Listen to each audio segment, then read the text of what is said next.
कैसे हैं आप सभी लोग। आशा करता हूं आप सभी ठीक होंगे, स्वस्थ होंगे और अपनी जिंदगी में मौज ले रहे होंगे। ठीक है, अपना पहला जो टॉपिक था वो बायोस्टैटिक्स पे था और बायोस्टैटिक्स में भी अपन ने फ्रीक्वेंसी डिस्ट्रीब्यूशन पढ़ा था, बारंबारता वितरण पढ़ा था। वहीं बायोस्टैटिक्स एक नया टॉपिक लेके आया हूं, वो है समंकों का आलेखीय एवं चित्रीय निरूपण, अर्थात डाटाओं को किस प्रकार से विभेदित कर सकते हैं, या ये कहे कि ये जो नियम थे समंकों का आलेखीय और चित्रीय निरूपण लेके कौन आया था, तो वो लेके आए थे विलियम प्लेफेयर। कौन लेके आए थे बेटा? विलियम प्लेफेयर ने लेके आया था। इन्होंने कहा कि जो डाटा सम तालिकाओं में रखे होते हैं वो थोड़ा डिफिकल्ट होते हैं। जैसे ये है, ये क्वेश्चन सा लिखा हुआ है, रक्त समूह लिख दिया मैंने, इधर से विद्यार्थी लिख दिया, अर्थात यहाँ इंग्लिश में बात करें तो ब्लड ग्रुप लिख देते हैं, और यहाँ अपन क्या लिख देते हैं? स्टूडेंट लिख देते हैं। यहाँ कोण है तो इसको क्या लिख देंगे? एंगल लिख देते हैं। देखो ये बना हुआ है, लेकिन यहाँ पे हमें एक एक पोर्शन देखना है, लेकिन हमें पता है 20% होगा। अब 20% तो है, लेकिन हम कैसे माने कि एक एरिया में कितना बड़ा होगा? ठीक है, तो इन सब का डिवाइडेशन किया गया था किसके द्वारा? विलियम प्लेफेयर के द्वारा किया गया था।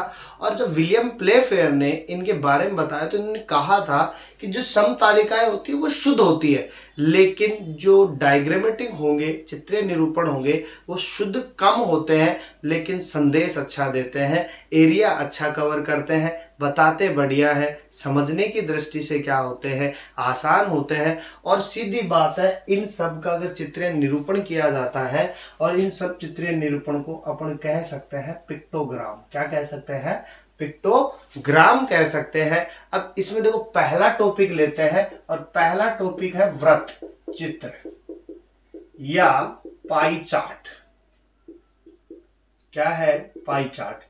देखो सीधी बात है, क्वेश्चन को पकड़ो, क्या कह रहा है? वृत्त। वृत्त का मतलब एक गोल पार्ट या गोल गोल अंडा, और उस गोल अंडे की वैल्यू कितनी होती है? 360 डिग्री। यानी उसके जो कोण होते हैं वो कितने होते हैं? 360 डिग्री के होते हैं। और उसी 360 डिग्री के कोण का एक छोटा सा अंश मानते हुए हमें वृत्त चित्र बनाना होता है। तो देखो क्वेश्चन को देखो, क्वेश्चन कह रहा है कि ब्लड ग्रुप की वैल्यू ये है, ए है, बी है, ए बी है और ओ है। ये ब्लड ग्रुप है, ये आपके स्टूडेंट हो जाएंगे, 20 है, 40 है, 30 है, 10 है। यहां ध्यान ये रखना है, अगर वैल्यू परसेंटेज में है तो हम एज इट इज क्या कर देंगे? मल्टीप्लाई कर देंगे, कुछ नहीं करना है। अगर अपने पास में ये वैल्यू नंबरिंग में दी गई है और टोटल संख्याएं दी गई है, तो इसका फिर क्या निकाला जाएगा? परसेंटेज वैल्यू निकाली जाएगी। और परसेंटेज वैल्यू के लिए क्या करते हैं? कोई भी संख्या है उसका जो टोटल योग है उसको लिखना है, और फिर उसको क्या करना है? 100 से मल्टीप्लाई करना है। 2 जीरो से 2 जीरो कट गए, इसका परसेंटेज कितना आ जाएगा? 20% आ जाएगा। तो जब हमारे पास परसेंटेज में नहीं दिया हो तब ऐसा करना है, जब परसेंटेज में दिया होगा तो सीधा उसे क्या करना है? सोल्व करना है। अब हमने बात की 360 डिग्री कोण। अरे इस 360 डिग्री का अंश कितना आएगा? 3.6 आएगा। कितना आएगा? 3.6 डिग्री आएगी। 100 का भाग दे देंगे तो कितना आ जाएगा? 360 आ जाएगा। अब ये जो 100 का भाग देंगे तो कितना आएगा? 3.60 आ जाएगा। अब ये जो 3.6 आया है इसको क्या करना है? ये 20 हो गई, इसको 3.6 के साथ में मल्टीप्लाई कर दो, 36 दूनी 72, 720 आ जाते हैं। ठीक है, 20 जीरो भी है और जीरो की कोई वैल्यू नहीं है पॉइंट के बाद में, तो कितना आ जाएगा? 72 डिग्री आ जाएगा। ठीक है, फिर अपन कर दे 40 गुना 3.6, तो 36 चौक 144 होते हैं, तो 1440 आ जाएंगे बेटा। और 1440 में जीरो की कोई वैल्यू नहीं है, तो कितना हो जाएगा? 144 डिग्री हो जाएगा। ठीक है, उसके बाद में 30 को 36 से गुणा कर दो, और 3.6 से गुणा कर दो, और 36 एक बार अपन पॉइंट हटा दे, 36 को 3 से गुणा कर रहे 108 आता है, जीरो है तो 1080 हो जाएगा, पॉइंट भी लगा दो तो 108 डिग्री हो जाएगा। कितना हो जाएगा? 108 डिग्री हो जाएगा। और 10 दिया गया है, गुणा में 3.6 है, 360 होता है, जीरो की कोई वैल्यू नहीं है, हटा दो तो कितना हो जाएगा? 36 डिग्री हो जाएगा। कितना हो जाएगा, 36 डिग्री हो जाएगा। अब इसको देखो कैसे एक वृत्त में सेट करते हैं, तो ये हमने क्या बना दिया, एक छोटा सा वृत्त बना दिया। अब इस वृत्त में कोणों को डिसाइड कर लो और सबसे पहले वो कोण ले लो जो आपके पास में सबसे छोटा है। तो देखो हमने क्या किया, एक सेंटर पॉइंट ले लिया और सेंटर पॉइंट से हमने क्या खींच दी, लाइन खींच दी। अब हमें पता है कि 90 डिग्री का कोण एल पे बनता है और अपने पास दिया कौन सा है, 36 है। 90 से क्या होगा, छोटा होगा, तो मैं ये क्या बना दूं, 36 डिग्री। ये क्या बना दिया मैंने, 36 डिग्री बना दिया। फिर दूसरा कोण कौन सा है अपने पास में, 72। 36 से क्या होगा, बड़ा होगा, तो ये अपना क्या हो जाएगा, इसका एल हो जाएगा। तो अपन ने इसको क्या बना दिया, 72 डिग्री। क्या बना दिया, 72 डिग्री। अब क्या है, 108, तो इसका ये 90 डिग्री बनेगा। इसको यूं खींच दे, ये लो, ठीक है। इसको थोड़ा सा छोटा कर देते हैं, ये क्या हो जाएगा इसका 108 डिग्री और ये क्या हो गया 144 डिग्री।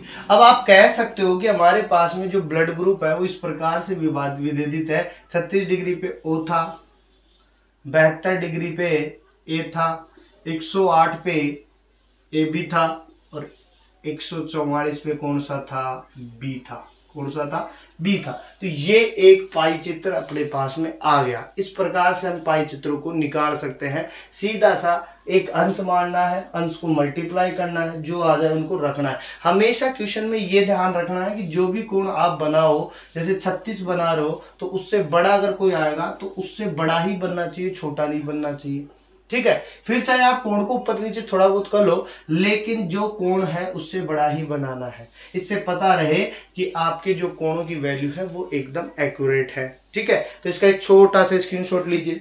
फिर आगे पाई चित्र का एक छोटा सा क्वेश्चन और लेते हैं, लेकिन इस बार जो क्वेश्चन लिया है वो परसेंटेज वैल्यू का ना लेकर के नंबरिंग का लिया है। तो अपन ने क्या कहा था, अगर इस प्रकार का कोई क्वेश्चन आ जाए नंबरिंग का, तो उसका हम क्या निकाल लेंगे, टोटल निकाल लेंगे। क्या निकाल लेंगे, टोटल। तो इसका टोटल करके देखो, 20 38 50 50 100 80 180 20 200 हो गया। इसका टोटल क्या हो गया, 200 हो गया। अब देखो क्वेश्चन क्या कह रहा है कि आपके पास कोई व्यवसाय है, उनकी संख्या इतनी है, तो इनका एक पाई चित्र बनाना। देखो अपन जब बचपन में थे तो बचपन में जैसे जैसे स्टेप बाय स्टेप जब क्लासें चेंज होती थी तो हम सोचते थे कि हम ये करेंगे आगे चल करके, हम ये करेंगे आगे चल करके, फिर ये करेंगे। जैसे किसी ने सोचा कि मुझे टीचर बनना है, फिर थोड़े दिन बाद में जैसे जैसे स्टेप बाय स्टेप चलते, फिर कुछ नई चीज आती तो नहीं मुझे तो इंजीनियर बनना है। फिर स्टेप बाय चलता है, फिर कुछ घटनाएं घटती है, फिर देखा नहीं ये बीमार आदमी है, इसको मुझे ठीक करना है और आगे चल करके मुझे बहुत अच्छा डॉक्टर बनना है, तो मैं क्या बनूंगा, डॉक्टर बनूंगा। फिर जब डॉक्टर से बनूंगा, कुछ नई चीज देते, बैंक में गए भीड़ वगैरह देख ली, नहीं बैंक मैनेजर बनना है, बैंक की हालत सुधारनी है, ठीक है। और फिर देखते हैं कि जब पूरा सिस्टम ही बेकार है तो चलो इस बार आईपीएस बन जाते हैं, ठीक है। तो ये क्या था, हमारा पहले का एक सोचने का तरीका था। आज भी सोचते हैं, सभी सोचते हैं, लेकिन होता वही है जो हम उस एक चीज को कांस्टेंट करके चलते हैं। तो वही चीज थी। तो कोई स्कूल है, उस स्कूल के अंदर कुछ बच्चे हैं, उन बच्चों ने अपना एक व्यवसाय सोचा है। उस व्यवसाय में कुछ टीचर है, कुछ इंजीनियर है, कुछ डॉक्टर है, कुछ बैंक क्लियर, कुछ क्या है, आईपीएस। और एक यहीं पे देखो छोटी सी बात करें अपने, तो देखो होता क्या है कि ये पास्ट है, उन्होंने सोचा है, तो वो धीरे धीरे क्या होता जाता है, पास्ट होता जाता है, प्रेजेंट आ गया, ठीक है। अब फ्यूचर तो किसी को थोड़ी पता है, पास्ट में उन्होंने फ्यूचर की सोची, लेकिन बीच में क्या है, प्रेजेंट। ये सच्चाई दिखा रहा है सभी को बैठ के कि आपको इंजीनियर बनना है, डॉक्टर बनना है, क्या बनना है, ये दिखाएगा, ठीक है। अब प्रेजेंट में आदमी बैठा हुआ सोच रहा है, यार अपन ने सोचा था पास्ट में इंजीनियर बनना है, बनेंगे कैसे। तो अब आप सोच करके क्या हो रहे हो, उस समय को भी क्या कर रहे हो, दुखी कर रहे हो, और उस समय आप दुखी हो रहे हो। तो सीधी सी बात है, रियल लाइफ की कहानी, जो पास्ट में हुआ है उसको पास्ट में भूल जाओ। फ्यूचर में क्या होगा किसी को नहीं पता, प्रेजेंट है, आज का दिन है, इसको जियो। अगले दिन क्या होगा किसी को नहीं पता, ठीक है। तो ये रूल ऑफ रेगुलेशन है, नियम जीवन के, इनको देखना है। पास्ट में है भूल जाओ, प्रेजेंट में है जीना है, फ्यूचर की कोई टेंशन नहीं है, फ्यूचर में क्या होगा क्या नहीं होगा किसी को नहीं पता। तो उसी आधार पर देखो इसका परसेंटेज वैल्यू निकाले। तो मैंने परसेंटेज वैल्यू के लिए क्या कहा आपको कि सबसे पहले वो संख्या लिख दो जो आपके पास दी गई है, फिर उसका क्या लिख दो, टोटल लिख दो जो आपके पास में आया है, और इसको 100 से क्या कर दो, मल्टीप्लाई कर दो। 2 जीरो से 2 जीरो क्या हो जाएंगे, कैंसिल हो जाएंगे, ठीक है। 1 से ये कट जाएगा तो 2 एकम 2, 10 हो जाएगा। तो इसका कितना प्रतिशत आ गया? 10 आ गया। सेम उसी प्रकार कर दो, 50 इंटू 200 गुणा में 100, 0 से 0 कैंसिल हो गई, 2 दूनी 4, 2 पंजू 10, इसका दोनों कितना आ जाएगा? 25% आ जाएगा। ठीक है, सेम उसी प्रकार आ जाओ, 80/200 इंटू में 100, 0 से 0 कैंसिल, 2 चौक 8, 0, कितना आ गया? 40% आ गया। ठीक है, वहीं अब बात करें 30/200 इंटू में 100, कैंसिल, 15 आ जाएगा। वैसे ही 20/200 गुना में 100, 0 से 0 कैंसिल हो गई, 2 एकम 10, 10% हो गया। अब इनको क्या करना है? मल्टीप्लाई कर दो, 10 गुना 3.6, तो कितना आ जाएगा? 36 डिग्री। कितना कोण आ गया? 36 डिग्री। वहीं आपको क्या करना है? 25 गुना 3.6, कितना आ जाएगा आपका? 90 डिग्री। कितना आ रहा है? 90 डिग्री आ जाएगा। फिर आपको क्या करना है? 40 गुना 36 करना है, और फिर आपका कितना आ जाएगा? 144 डिग्री आ जाएगा। ठीक है, वहीं फिर आपको 15 इंटू 3.6 करना है, कितना आ जाएगा आपका? 15 छिकी 90, 15 छिकी कितने हो जाएंगे? 90 हो जाएंगे, 0 आ जाएगी, 15 थी 45 और 9 54 हो जाएगा। कितना हो जाएगा? 54 डिग्री हो जाएगा। 10 को 3.6 से कर दो, कितना आ जाएगा? 36 डिग्री। करना क्या है? वही एक छोटा सा वृत्त बना लिए, और इस वृत्त का हमने क्या मान लिया? ये सेंटर पॉइंट मान लिया। अब इस सेंटर पॉइंट के अकॉर्डिंग बांट दो। सबसे पहला कितना है? 36 है। कितना है? 36 है।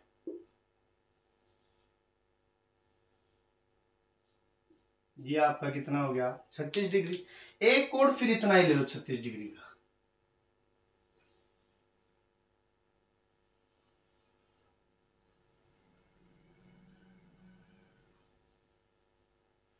ये कोण हो गया आपको कितना? 36 डिग्री का। अब कितना लेना है आपको? 54 डिग्री। तो हमें पता है 36 की हो गई, तो 54 का इनसे क्या होगा? बड़ा होगा।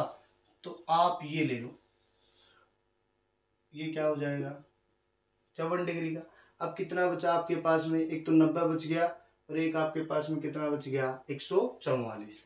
तो ये आपका क्या हो जाएगा? 90। ये आपका क्या हो गया? 90 डिग्री। ये आपका क्या हो गया? 144 डिग्री। लिख दो नाम सीधे सीधे। 36 डिग्री पे देखो क्या है? 36 डिग्री पे आईपीएस है, बहुत कम बनते हैं, यूपीएससी एग्जाम ही इतना टफ है। फिर 36 डिग्री पे कितना है? टीचर। काम बहुत आसान है, लेकिन करते नहीं है बेचारे। ठीक है, 54 डिग्री का है अपना बैंक पीओ। एसबीआई बैंक वालों को देख लो, भरे समय में भी अपना अलग ही चलता रहता है उनका, सर्वर डाउन है। 90 डिग्री पे कौन था? इंजीनियर। बीटेक वालों से पूछो क्या जिंदगी चल रही है उनकी। और 144 डिग्री पे कौन है? डॉक्टर। बहुत भीड़ है आज के समय में, बहुत ज्यादा भीड़ चली गई है। ठीक है, तो ये अपना क्या हो गया? एक पाई चित्र बन गया। अब इनमें और इनमें क्या फर्क होगा अपने पास में? ये थोड़ा पढ़ने के लिए कठिन है, ये थोड़ा पढ़ने की दृष्टि से क्या है? आसान है। तो इसका एक छोटा सा स्क्रीनशॉट लीजिए।